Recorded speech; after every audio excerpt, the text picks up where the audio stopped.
Welcome back. You're still watching the daily debate and to be continuing the coverage of the efforts of Egypt to be de-escalating the situation in the Gaza Strip. I'm honored to be having with me over the phone Dr. Hany Abdel Aziz, the former UN Assistant Secretary. Thank you very much for being with us tonight on the daily debate. Dr. Hany, of course, we have seen... I hear you very badly.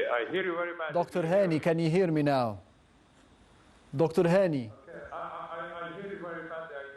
I don't understand quite question. Can you hear me now? Oh, yes, now it's much better. Yes, Dr. Hany, of course, we are focusing during the course of the daily debate for tonight on the efforts of Egypt to be de-escalating the situation in the Gaza Strip. First of all, how do you see the diplomatic efforts of Egypt and the political leadership under President Abdel al-Sisi to be at least warning against the ground offensive, the possible ground offensive by Israel against the Gazans? I think I have a... First of all, I fully support what has been declared by the President, but not accepting and totally refusing any resettlement of any Palestinians in any Arab or in any Egyptian territories, in Sinai or others than Sinai. That's I'm fully supportive of this. However, let me see something which we are ignoring absolutely, and everybody is ignoring absolutely. The Jewish question, called always historically from hundreds of years, the Jewish question, has been created by European, East, and mainly Western European since over 2,000 years.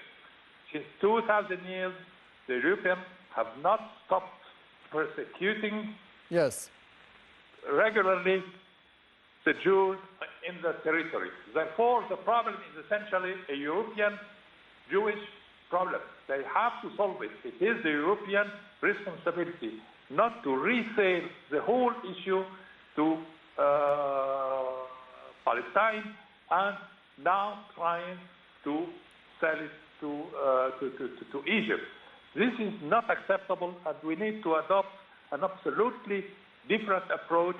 The one responsible for this, not the actual crisis, for the crisis of 2,000 years against Jews, are the ones who have to establish a solution. You tell me now it's too late? It's not too late. It's not too late. Those people, and I go to the extreme, maybe, but that's my opinion, I'm responsible for it, can return to their own original countries. Yes. The one born there have double passports. They can live, not by relocating all Palestinians, or 1 million, half million, 2 million Palestinians in Sinai or in Jordan. Why we should pay for the errors of the Europeans? They have to assume their responsibility and the responsibility of their errors.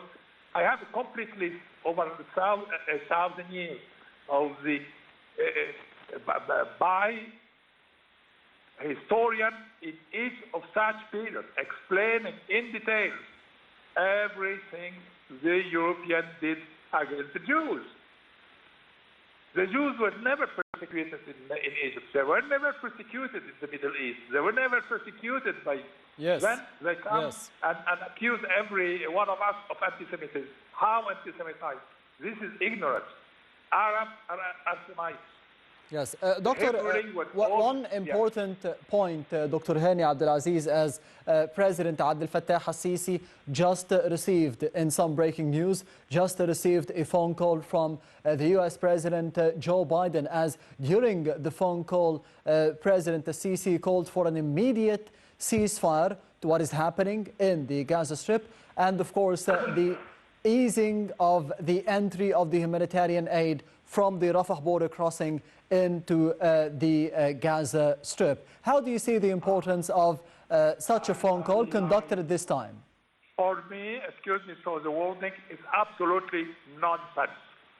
This is, first of all, Mr. Biden is essentially one of the most virulent evangelist Zionists. You have to review what is evangelism Zionists.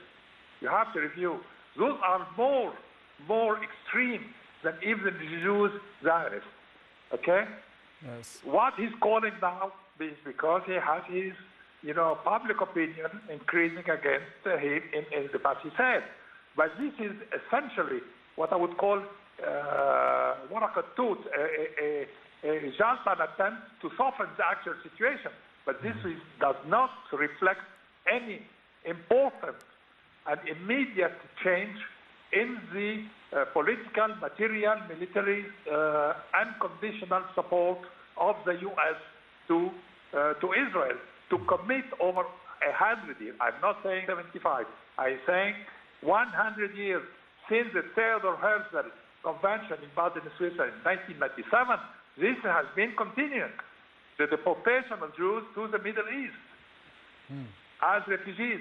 They have been welcomed as long but as in the last, No, I don't believe. No, excuse me. No, you have your script. I respect it. I respect you as a No, I said that in the last phone call between the two presidents, there have been some resolutions that were made. One of them is the opening of the Rafah border crossing. I don't believe the West anymore. Okay? Yes. These are attempts to soften the actual situation of Egypt. Okay? Calm down the situation to return to base zero. To return to the 5 previous wars of Israel against Gaza. This has to stop. We cannot fall again in the same trap. Some nice words. No, I want to see deeds. I want to see sanctions. I want to see stop providing all this armada, this ammunition. They have around 70 naval warships in front of Gaza in the East Mediterranean. The issue is much bigger than what people may think. Question is related to gas in the front of Sinai, to pipelines from the Emirates to the Mediterranean through Gaza, etc., etc. It's not a matter of stopping and not stopping. No. All these are excuses, temporary excuses to calm down the situation, but something extremely, for me at least, I'm not speaking for myself, extremely important, okay? Yes. Why every time the whole problem of Palestine and Palestinians and peace in the Middle East, including peace with Egypt and with Jordan, with Lebanon, with everybody, is limited to humanitarian aid? Is the dimension of the conflict is sending a little bit more medicine and a little bit more food to these people? No, my friend, we cannot return to base zero. We cannot return to situation zero and limit the whole thing to some limited urgency humanitarian aid. Yes. It has to go past that to restart negotiations. Yes. Until the pretext of the two states. Okay? I'm speaking frankly, on the air or not the air. Two states. But Netanyahu, supported by the great majority, because he been re-elected. It means he has support. Rejected from years. Dr. Hany, I'm sorry, unfortunately we have run out of time. Dr. Hany Abdel Aziz, the former United Nations Assistant Secretary General, thank you very much for being with us tonight on the Daily Debate over the phone. And this brings us to the end of the Daily Debate for tonight. Thank you for watching and goodbye.